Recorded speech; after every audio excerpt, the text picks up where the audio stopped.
stage now. When you say, hey, I'm in the mood for a little deliciousness right now, I'm going to deliver it because his name is Noah Kaufman. He's a delight to the senses as well. We're here together.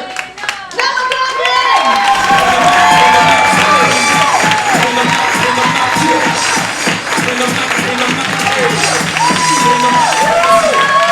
I guess I come out to DMX. That's what happens. How's everybody doing? Yeah, all right. Let's just keep on rubbing that in my face then. Thank you.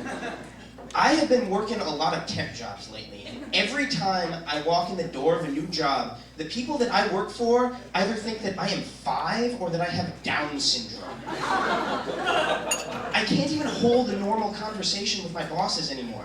Talking to them is like trying to talk to an episode of Dora the Explorer. Hi Mary, how was your weekend? No, we need 3 copies of this memo. Can you make copies? Yeah, sure. Now? I thought that you could! Oh, that's great. And, you know, I can take the patronizing head pats, but I really think that they're starting to invent jobs for me to do because they don't think I can handle the rigors of the coffee maker or the Xerox. Last week, my boss brought me a box of paper clips and had me sort them. She needed colored and silver. That is not a job. That is a psychological experiment you perform on a chimp. And then she let me keep the colored paper clips when I was done. Like they were some sort of bonus for a job well done. I'm gonna take these over my desk, but these here are for you. Great, Mary. That's just what I need to go next to my 8 Mondays a week Garfield calendar. And I've been taking all the great skills I've been learning at the office, and I've been putting them to use. I've been tutoring kids for the SAT, which is great. I love teaching kids. But so far, I know there are 2 things that are true. The girls that I work with are hotter, by percentage, than porn stars. And it is illegal for me to notice that. I've suddenly found myself in the position of those perverts who used to keep a Mary-Kate and Ashley countdown clock in their room.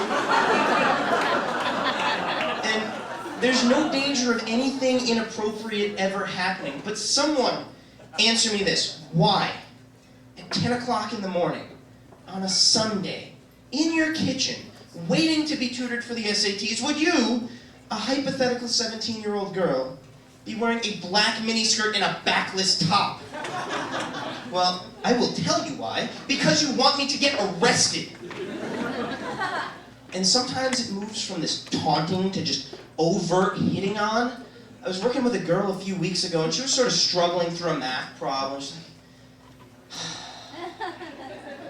no, this problem's really hard. I totally don't get the graph.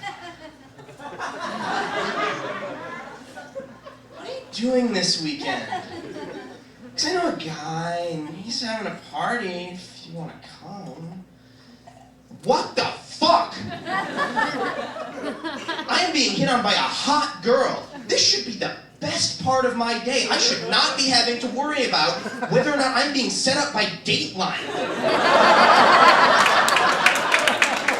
So now I feel like a pedophile, and I have to figure out what's a more convincing lie to tell her. That I'm married or that I have syphilis. And I don't think anyone is going to believe that I'm married.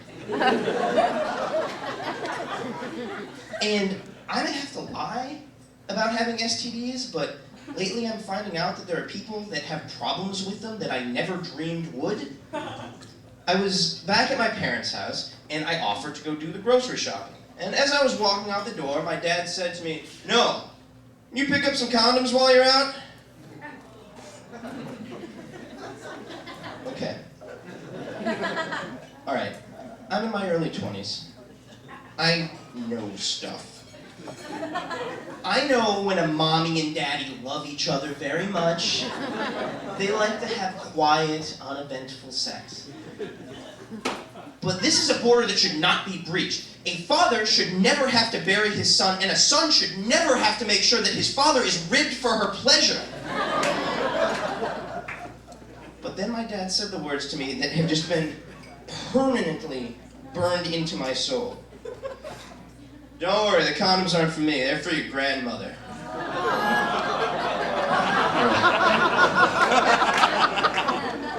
Now, I didn't even think that those words could occur in that order in the English language. But apparently, STDs in the elderly are going up like 300% a year. You can't spit at a VFW meeting or an early bird buffet without hitting someone who has a raging case of gonorrhea. But, hold on.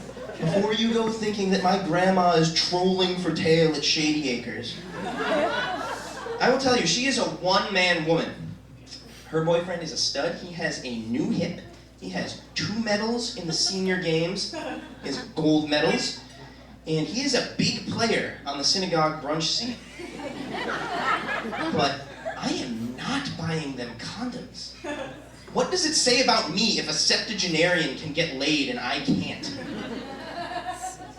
And worse, it really just kills my image of my grandma. Old people are not even supposed to think about sex. They are supposed to knit and cook dry brisket and tell you about how things used to be when they were your age.